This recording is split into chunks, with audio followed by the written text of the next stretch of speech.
Madame, Monsieur, bonjour, bienvenue à ce rendez-vous d'information. L'actualité en Côte d'Ivoire, un conseil des ministres se tiendra à 11 h ce mercredi 7 juillet 2021 au palais de la présidence de la République. Une réunion présidée par le chef de l'État, Alassane Ouattara. L'essentiel des décisions prises au cours de cette rencontre vous sera rapporté au cours de nos prochaines éditions. 7,8 millions de vaccins anti-Covid sont promis à la Côte d'Ivoire par le PDG d'Afreximbank, reçu hier par le chef de l'État.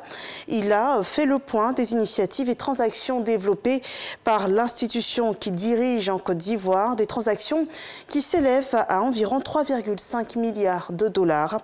Suivons ce compte-rendu de l'audience avec Viviane Aïma.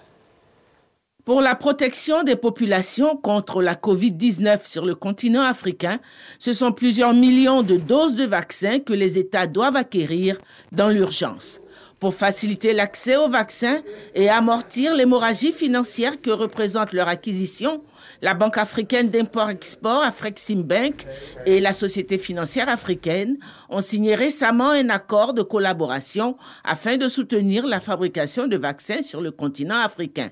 Reçu ce mardi 6 juillet au palais présidentiel par le président de la République Alassane Ouattara, le PDG d'Afreximbank, Bénédicte Orama, a présenté l'évolution en cours du projet. Nous sommes venus lui parler des différentes initiatives que nous avons au niveau de la Côte d'Ivoire, des transactions qui s'élèvent à environ 3,5 milliards de dollars. Nous avons également discuté les progrès que la Côte d'Ivoire a fait concernant le vaccin pour le Covid-19.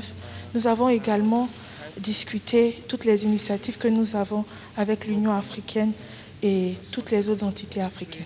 420 millions de doses de vaccins seront ainsi fabriquées pour l'ensemble du continent africain, dont 7,8 millions de doses de vaccins pour la Côte d'Ivoire.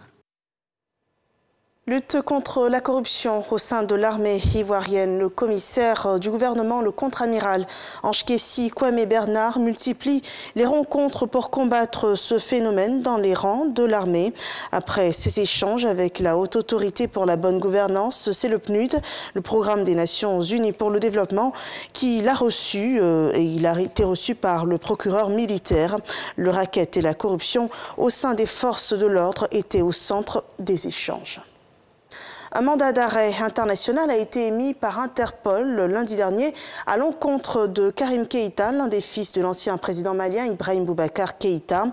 La notice rouge d'Interpol a été diffusée dans le cadre d'une enquête sur la disparition du journaliste malien Birama Touré en 2016. Le dossier s'est accéléré grâce à la coopération judiciaire entre le Mali et la France. À la demande du juge malien, la justice française a récemment interrogé à Paris plusieurs personnes et de nouvelles pièces auraient été versées au dossier. Karim Keïta, qui réside en Côte d'Ivoire, a toujours clamé son innocence sur cette affaire.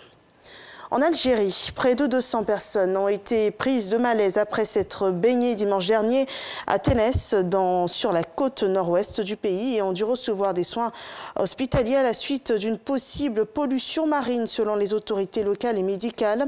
3 plages ont été fermées ainsi qu'une station de dessalement locale.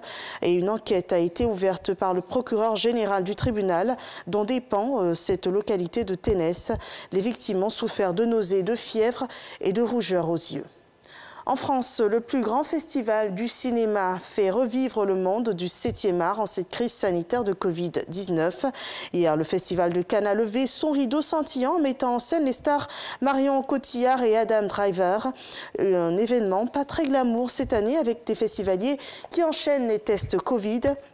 Cette année, l'Afrique est représentée par 6 films, dont 2 qui peuvent prétendre remporter la prestigieuse Palme d'Or. Il s'agit des films Haut et fort du Marocain Nabil Ayouch et Lingui, les liens sacrés du Tchadien Mahamat Saleh Haroun. L'actualité au Canada. Mary Simon, une femme autochtone, est nommée au poste de gouverneur général. C'est une nomination historique dans ce pays qui est secoué depuis plusieurs semaines par la découverte d'ossements d'enfants autochtones à proximité d'anciens pensionnats. Mary Simon est la première autochtone à représenter la chef d'État du Canada, la reine Elisabeth II, originaire du Nunavik, un territoire situé dans le nord du Québec. Elle a notamment œuvré à l'émancipation des communautés autochtones au cours de sa carrière. C'est la fin de ce point sur l'actualité. Rendez-vous à 13h pour le journal de la rédaction.